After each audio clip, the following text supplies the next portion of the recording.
Punisher creator says, hey, let's just cancel all the superhero comics because, well, you can figure out why. Let's see what Gerry Conway has to say. I always love the Punisher. I like Mike Barron's Punisher the best. Let's get into this article and check it out.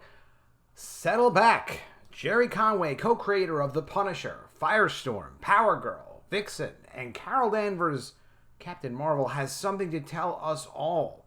On Twitter, he comments about what he thinks should be done. But first, some history from Bleeding Cool.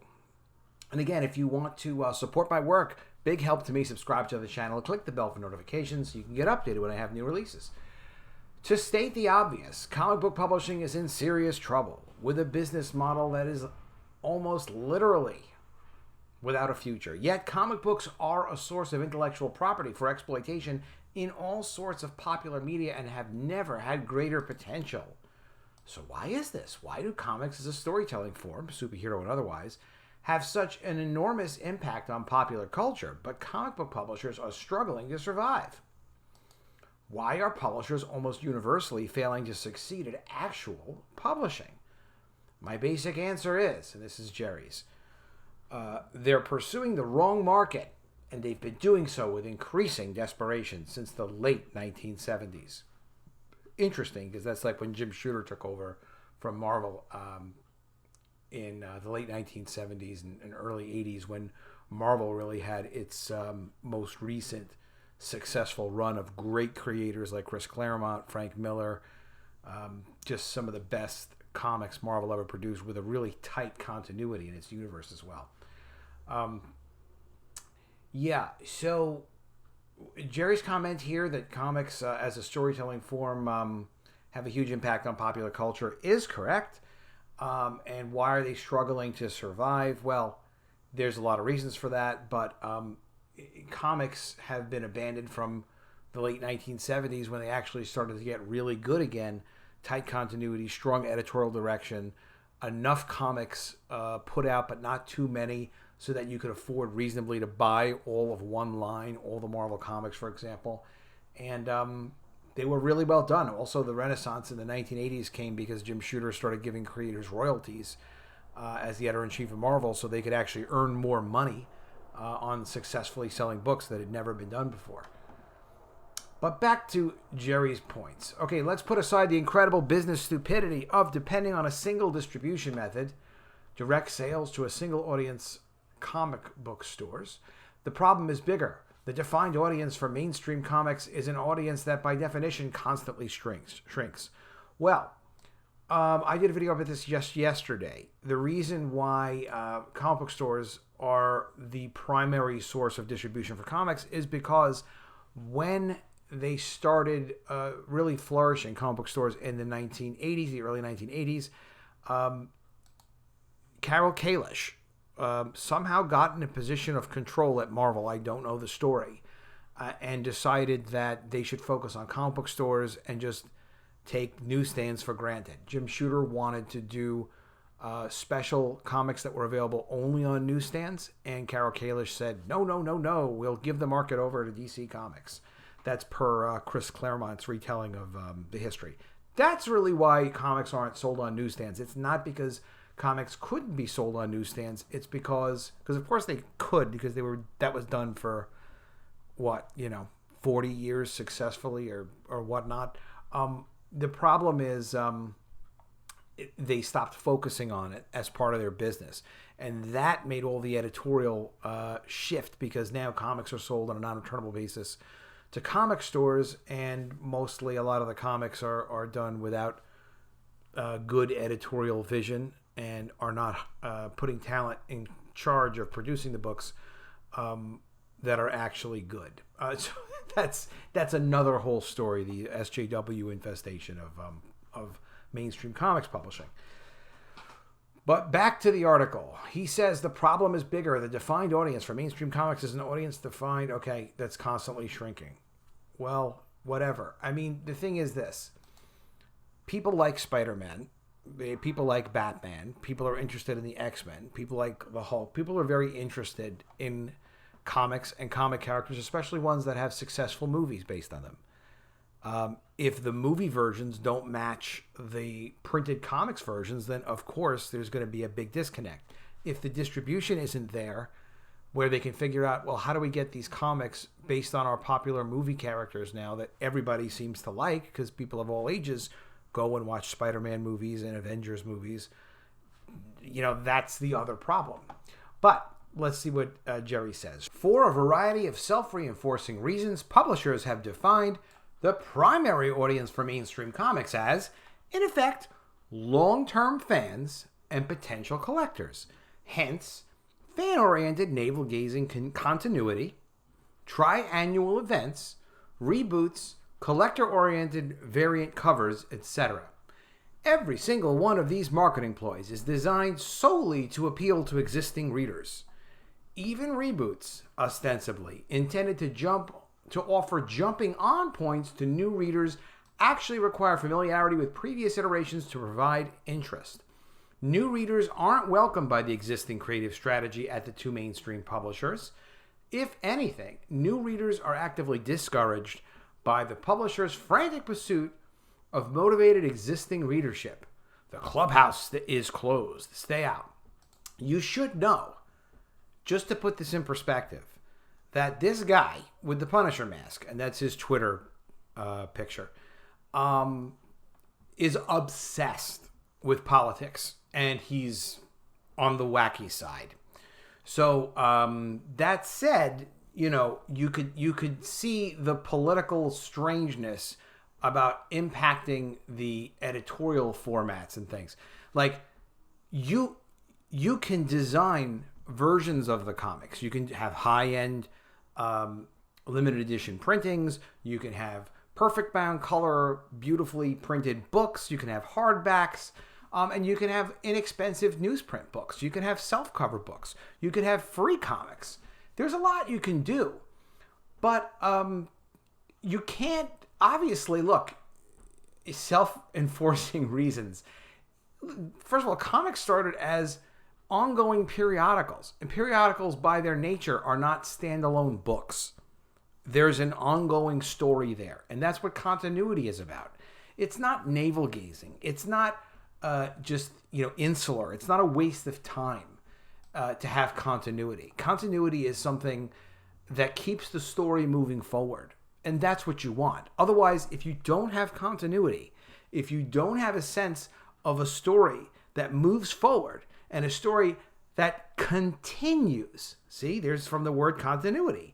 If you don't have a story that continues, then what do you have? A new character every month? Today I have Spider-Man. Well, what's his backstory? Well, I have to tell you his backstory because he's a guy wearing a crazy costume with a spider printed on the front of it. And he runs around in this and he beats people up.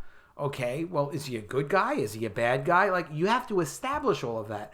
What, in every publication? We should reinvent who Spider-Man is literally every month, every book?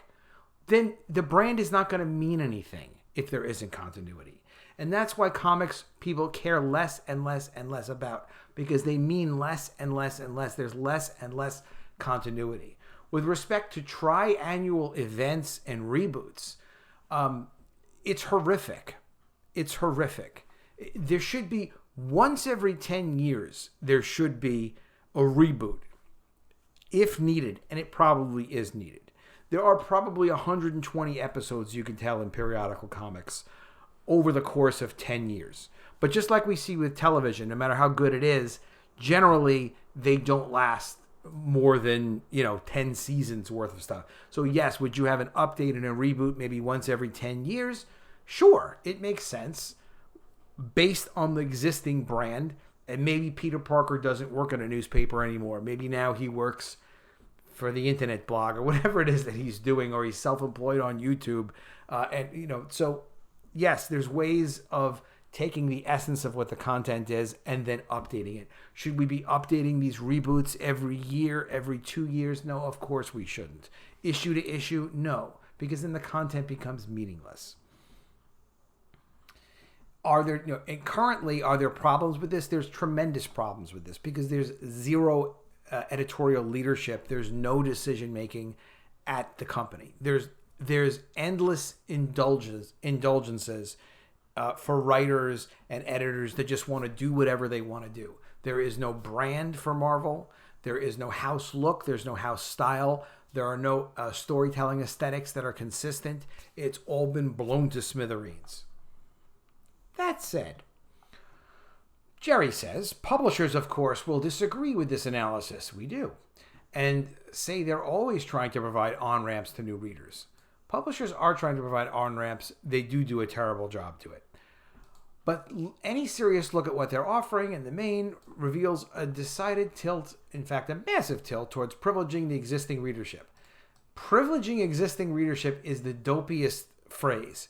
Because yes, you need an existing reader to know that if you want them to buy your product again, like the hamburger that you bought yesterday, that you want to buy again today because the damn thing was just so good yesterday, it's got to still be the same hamburger. It can't change to try to attract new people. You can't turn a hamburger into a chicken sandwich and say, well, we're calling it a hamburger now, but it's really a chicken sandwich. What you thought was a hamburger yesterday is now a chicken sandwich, but don't be a bigot. We want to call it a hamburger. And all of these comments, while I'm sure, Gerry does care about comics, but these comments are all tilted towards, hey, let's just create brand new definitions of things on a regular basis. Let's see what his solution is, because he does talk about solutions. And this makes sense in a way because of the cultural creative shift in the editorial direction of the publishing houses that can be traced back to the era I'm from, the late 60s, early 70s. By the way, late 60s, phenomenal for comics. Early 70s, bad for comics. Marvel almost went out of business in the mid-70s. Sales were doing so terribly. Jim Shooter revitalized Marvel. That's why it still exists. In the mid-1960s, around 1967, DC Comics offered a weekly tour of their offices. So this is his whole perspective. I mean, it's fine. This was his perspective, and now you see where he's coming from. DC Comics offered a weekly tour of their offices during the summer. I went on the tour, and like others, Len Wein, famous writer, creator of Wolverine, and Marv Wolfman, famous writer, among them became a regular. At one point, I had a conversation with then editor Julie Schwartz. I never met Julie Schwartz. I know Jim Shooter worked with him closely and was very influential on his editorial approach and his writing. And Julie Schwartz is a legend of making good comics. That I know for sure. We were talking about a Green Lantern story, and I made some fanboy comment about what I hoped would happen. Julie paused and looked at me. Quote, "How old are you?" 14, I said. He snorted. So that's a negative impression. "You're too old. You're not my reader." And he walked off. And obviously that offends Gerry Conway, and his 14-year-old Gerry Conway was insulted. But the point is, yeah, you do need to know who your market is for specific characters and specific stories. The Smurfs, which is a great series, and it is all ages, but it does have a niche. My Little Pony, it's got an expanded niche, but if you want a superhero type of comic, you're not going to go buy the Smurfs. You're not going to go buy My Little Pony. If you want something to give as somebody as a gift and you want some cutesy thing, you're going to buy the Smurfs or My Little Pony if you know it's a girl, or if you know bronies would like it. But you understand that there are expectations attached to brands. It's the publisher's responsibility to have the editorial team in place to make sure that the promise is kept to the reader. And absolutely, he was too old for Julie. Julie knows what ages they're targeting books for. And that's why the books were consistent and they were good. Every comic is not supposed to be for every person. There are niche audiences that you satisfy. Action movies, comedies, romances. You get it? I later learned at DC and also at Marvel in the 1960s, the commonly accepted view of the comic book readership was a kid, undoubtedly male, between the ages of 9 and 13, what today's book publishers would call middle grade readers. This makes sense. If we're honest about it, the basic root appeal of superhero stories is that the part of ourselves that lives in a pre-sexualized, pre-adolescent dream state, in which anything is possible. Anything is possible, Gerry. You've got to believe in yourself. It's the world of Harry Potter and the Sorcerer's Stone. Like Harry Potter and the Sorcerer's Stone, or the Philosopher's Stone if you want to be pedantic, I do. Young adults and adults can enjoy superhero stories too, even if they want those stories to evolve and mature, just as the Potter books evolved and matured. But, regardless of what appeal the first Potter book might have had for older and existing readers, its primary readership was intended to be, and remains, middle grade 8 to 12. And the same used to be true for comics, particularly superhero comics, until my generation came along and messed it up. When I and my cohorts placed the creatives who'd given the comic book business massive success in the 1960s, folks like Stan Lee and Julie Schwartz, we brought with us our boomer self-obsession. We didn't want to create comics for kids. Now, it's not true of Jim Shooter. I don't know why he doesn't respect Jim Shooter and what Jim Shooter contributed. We wanted comics for us. That's the origin story of comic book superhero shift from middle grade readership in the 1960s to young adult readership in the 1970s and adult readership in the 1990s and beyond. The refusal of boomer creatives and editors like myself and others to let it go. We redefined the readership comics were aimed at, coinciding with a shift in distribution that allowed that redefinition to stick. That is true and accurate. Comic book stores basically got whatever they wanted, and that meant not producing comics for younger audiences for sure. I'm with him on that one. The result is a dead end for comic book publishing as a business. How could I change this? Okay, so now this is his solution. I'd cancel every existing superhero comic book and publish a limited new line for a middle grade readership, simplify characters and storylines, and eliminate every event that requires more than a passing familiarity with the basic simplified continuity. 10 to 15 titles. 10 to 15 is extreme. For existing readers, I'd offer a separate higher price graphic novel line with whatever expanded adult storyline creators and readers want to explore, but this would be not separate, not monthly, not the mainstream. This is interesting because I actually talked about a very similar solution. And I do everything possible to get monthly comics into supermarkets and movie theaters and Walmart and Target and Costco and offer subscription services through Amazon. Pursue every alternative distribution avenue possible. The present course taken by major publishers is a dead end. They're pursuing the wrong readership. There's a bigger audience out there. We just have to welcome them. Well, I agree with the idea. 10 to 15 is definitely too few titles. But 20 titles is good. What I would do is I would save Jim Shooter because he's still alive, and I'd get him to work. But what I'd do with him is I'd make him editor-in-chief of a line where you can control the continuity. You could not do, let's reinvent Spider-Man every month, or let's make this character a woman, or this make character a cat. We just said this two years ago. Well, let's forget that. You do need continuity. That's what makes it continuing. That's what keeps it continuing. It's funny. The more continuity is degraded, the less it looks like comics can continue. So I'd go back to an editor-in-chief who decided what a line should look like for a group of periodicals. I would do them in print.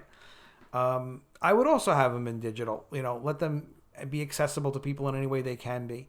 I would have them as ongoing monthlies. The continuity would make sense. The stories would continue. I would plan on a 10-year span for the stories, and I'd pay that editor-in-chief a ton of money, so he'd want to stay, and he'd got to be good and understand what the real basics are of producing good comics. There should be an aesthetic where when you pick up one of the comics, whether it's Marvel or you pick up a DC comic, whatever the title would be, that it had a look and a feel to it. The storytelling should have continuity in it. What you had continuity, but not just in the story, but in how stories are told and revealed, the pacing, all the expectation of it. So that's really what you need.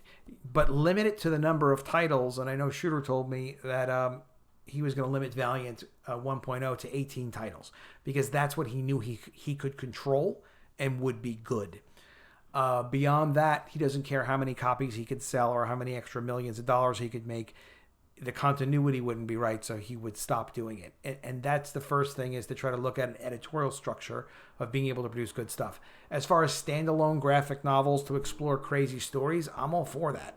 I think that makes a lot of sense. So if you want to do Batman and the Three Jokers in a graphic novel, or Batman is a ninja and whatever, and it's not part of canon, there are no limitations on it, that's fine.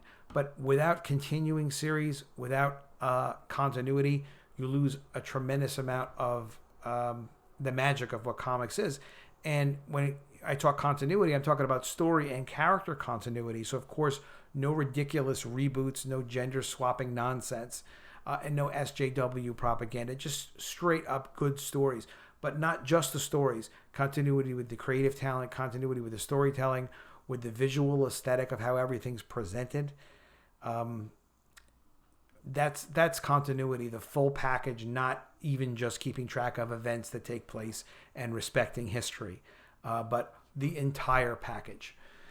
That's how you could save comics. That's how you can get people interesting again when they discover these. Think about it with TV series like Breaking Bad was one that took off, and not right away, but when people saw it was a cool series and everybody started talking about it, people would go and they would go back and they would look for old episodes, and you discover a new series or a new TV series or whatever, you want to go back and see the old episodes, and there's continuity to how they present the stories. And of course there's continuity within the stories, but also within the storytelling aesthetics, the visual presentation of everything. Of course, the way the characters are cast as well. You don't have constantly characters being played by different actors. Something to think about. It would work. Will they do it? Tell me in the comments below if you think anybody's going to do this.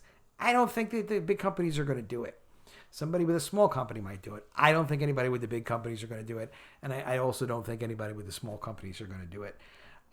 It's a very big job. It's a young man's game. And it made a lot more sense 30 years ago than it does today in terms of all the resources and planning it takes to make it happen. But let me know what you think. Also, make sure you subscribe to the channel. Click the bell for notifications. And if you want to see a really cool graphic novel, College of the Dead Graduation Day at collegeofthedead.com. Pick it up. You can also get the prequel. It's an ongoing series. It's full color. It's a zombie apocalypse taking place on a college campus. Who could have not, why didn't they do this before? What a great idea. It's one of my best ideas. I'm really glad I did it. I'm also working on The Mermaids. It's an ongoing full-color series at epicmermaids.com. Sign up for that. You can't buy it or back it yet, but you can sign up for the free email list. I will be sending an email soon announcing the release of the book. It's going to be launched in October. It's very exciting. October 2020. Really looking forward to it. It's like Game of Thrones with mermaids. I will see you again soon with another video, and if I don't see you, I will miss you.